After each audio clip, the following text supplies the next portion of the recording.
My name is Tiffany. Before I got married, I worked full-time, but the truth is, the company I worked for had terrible working conditions. I had nearly 90 hours of unpaid overtime. I contemplated continuing to work even after marriage, but due to health issues, I decided to quit. Now I live a healthy lifestyle, waking up and going to bed at regular hours. My health improved drastically after quitting. My husband, Theo, didn't oppose my decision to quit. He seems to love that I am home, taking care of household chores and welcoming him back from work. Back when we were newlyweds, he would often express how lucky he felt to have a wife who welcomed him home. However, after 5 years, that sentiment became a given, but that's to be expected. Still, issues crop up over the years.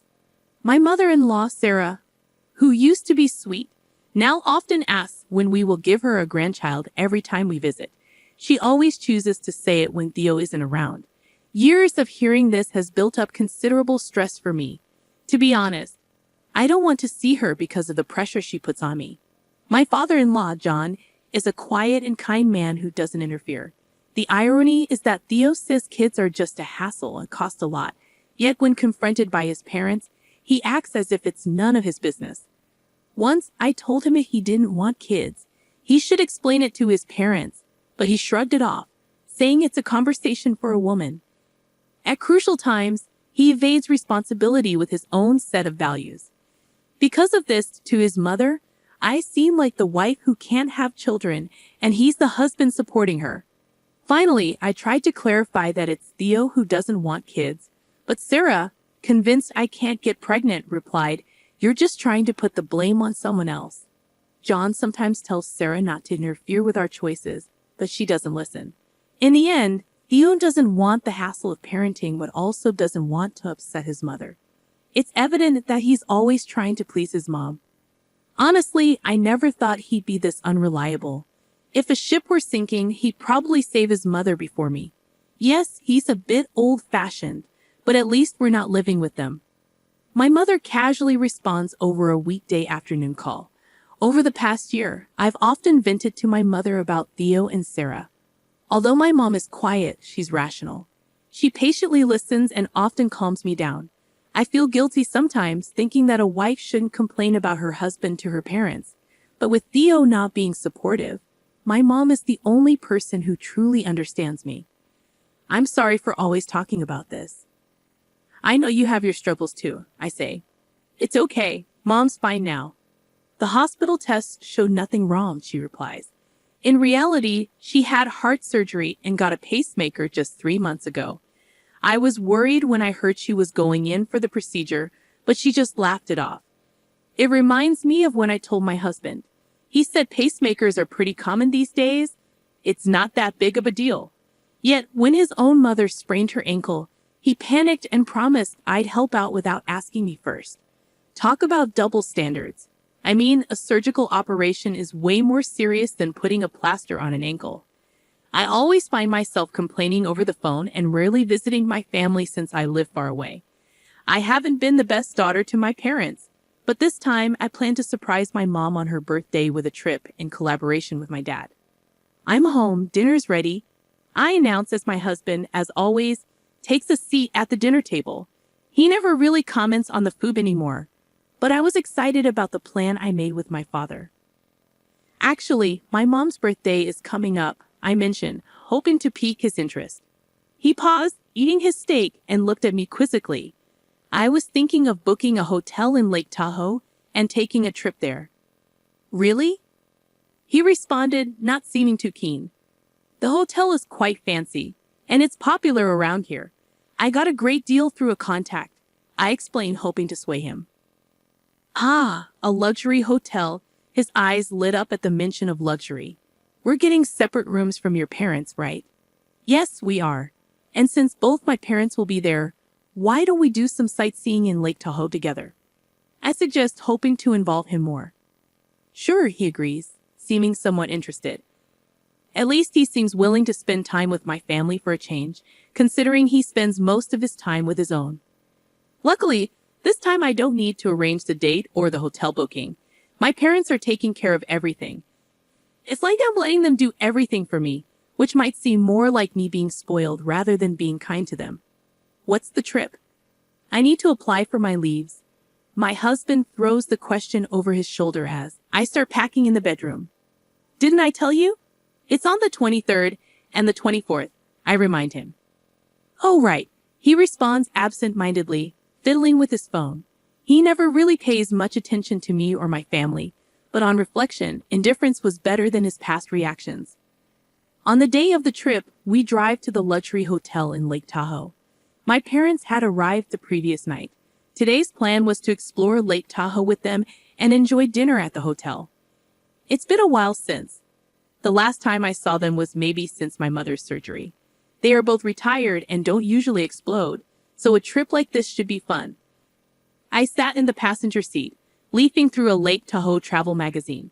Upon arriving, I planned to call my parents to the lobby after checking in, but they were already in the parking lot, and standing next to them was Sarah. Suddenly, my husband parked the car abruptly and rushed over to them. What on earth is happening? I wondered. I was sure I had explained the plan properly. I quickly got out of the passenger seat of the car and followed to see what's going on. While I was flustered, my husband began speaking fluently to my parents.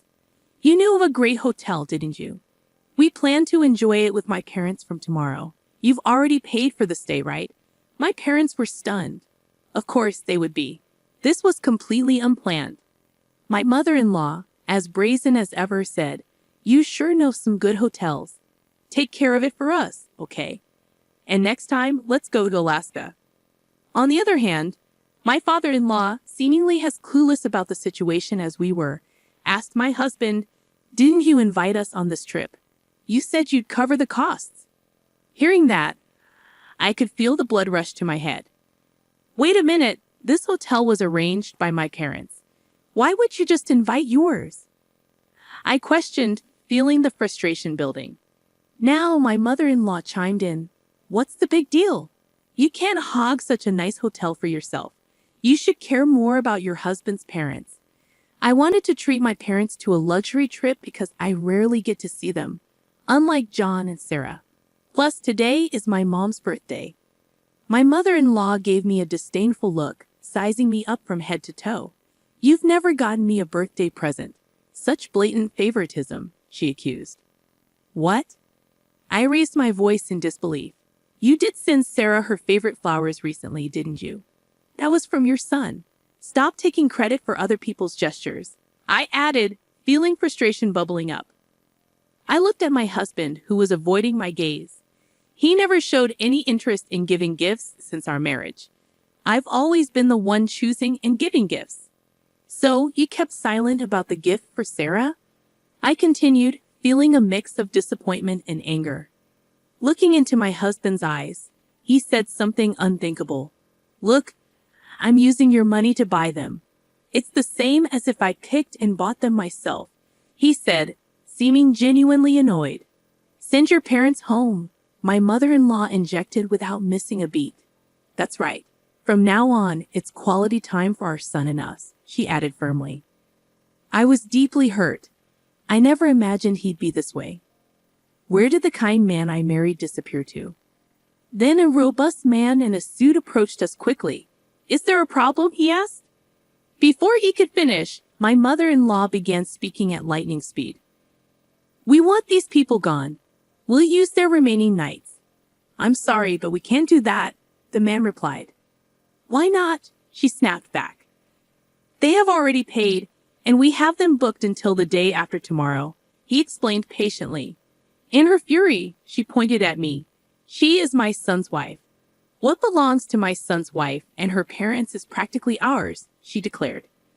My husband just nodded, seeming to agree with her. Seeing that scene, all my pent-up feelings felt like they exploded. The man apologized and said they couldn't do that, but she replied, First of all, you are letting such poor-looking people stay here. Won't it ruin the hotel's reputation? My husband started blaming me along. I decided to approach my husband from behind and reveal the truth. You know, this place is my father's family home. I began, watching as both my husband and mother-in-law stared at me with wide eyes. The man in the suit is my father's younger brother, which means he is my uncle. My uncle started speaking in a firm yet humble tone. My brother and I have a big age difference. Back then, our parents were busy with their hotel business. He took care of me like a parent. Everything I have now is because of him. Hearing this, my father became emotional and whispered, "You." When I heard you were staying here, I was truly happy, thinking I could finally repay his kindness. But you think you could stay for free just because it's your son's wife's family? I could hear my mother-in-law groaning. We have rooms available ranging from $450 to $1,800 per night. Please proceed to the front desk if you are interested. Caught off guard, my husband and his mother were flustered. What do we do? We don't know any other hotels, my husband muttered, looking lost. Watching the two, my father-in-law let out a deep sigh. This is karma for always taking credit for Tiffany's achievements and trying to impress your mother with them. My husband seemed at a loss for words. I'm truly sorry, everyone, he finally said. I never thought my son would do something like this. My father began to apologize deeply. No, wait, John, I quickly intervened. My father-in-law is a victim too. He was invited to the hotel by his son only to find out he'd been deceived. Though my mother-in-law seemed to have learned even more, suddenly she had an idea. Wait, since it's a hotel run by relatives, can't you give us a discount? We are family after all, she suggested shamelessly. How shameless can she be? Has she forgotten all that she has done? I wondered silently, but my uncle calmly stated, I don't consider someone who insults my loved ones as family. His words made me realize something. The way my husband and mother-in-law had been treating me all along was condescending. All the unpleasant tasks were left to me. Any praise was stolen by them. What was I to them? They exploited and belittled me. If they had thought about my family even a little, this trip wouldn't have happened. You've always looked down on me, haven't you? I said, looking at my husband, who hung his head in silence. You thought my parents would let this slide if you pushed hard enough. How awful. I couldn't afford to stay at such an expensive hotel. I just wanted to impress people, he said, his face full of regret, glaring at me. My father-in-law approached, looking disappointed. Isn't this just like you? Always trying to look good in front of your mother, who is the person you should be protecting the most right now, huh? My husband stood still, looking confused with a stoic face. My father-in-law continued, Listen, you are married. Your priority should be protecting your wife, not impressing your mother. But my husband looked away, avoiding eye contact. However, I noticed the expression on his face. He would always choose his mother, no matter what anyone says. Summoning my courage, I raised my voice. John, thank you for all you've done for me so far. You've helped me more times than he ever did, but I can't continue living with him as a couple any longer, I declared firmly. My husband looked up, surprised. Let's get a divorce. I continued, feeling a surge of liberation as I said the word out loud. Right. I've always wanted to divorce him. Are you serious? I heard my mother's voice from behind. I nodded. Yes, I've been thinking about it for a while now. Hold on, I'll apologize for what happened this time. My husband scrambled, but it was almost like seeing a stranger.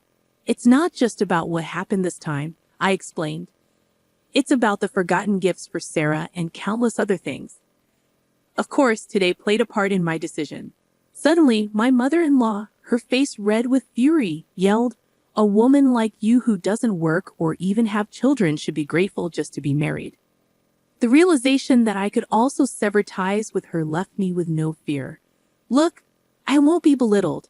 And just for your information, it was your son who didn't want kids, saying parenting would be a hassle. I bet you never heard that from him, I remarked, watching as my mother-in-law just sat down stunned. She had always believed it was my fault, not realizing it was her son's decision all along.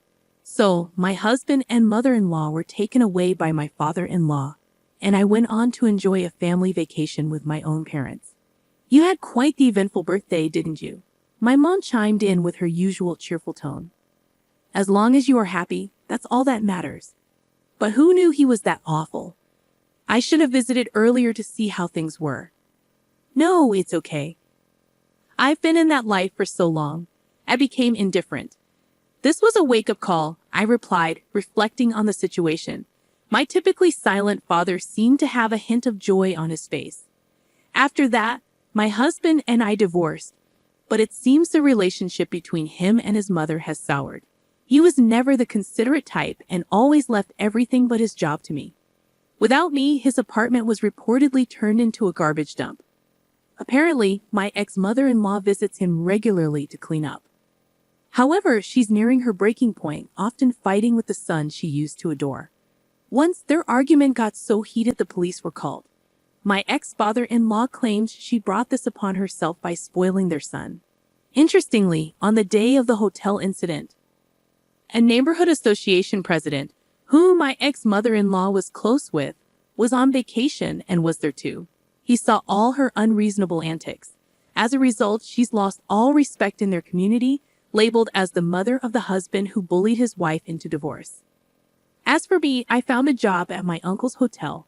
Searching for a job post-divorce, he offered me a position, keeping the fact that I'm the owner's relative a secret. I'm now learning from more experienced staff members. The hotel job requires meticulous attention, and while there are tasks I haven't mastered yet and times I've been corrected, it's a far cry from the unappreciated housework I did before. Every effort here gets its due recognition.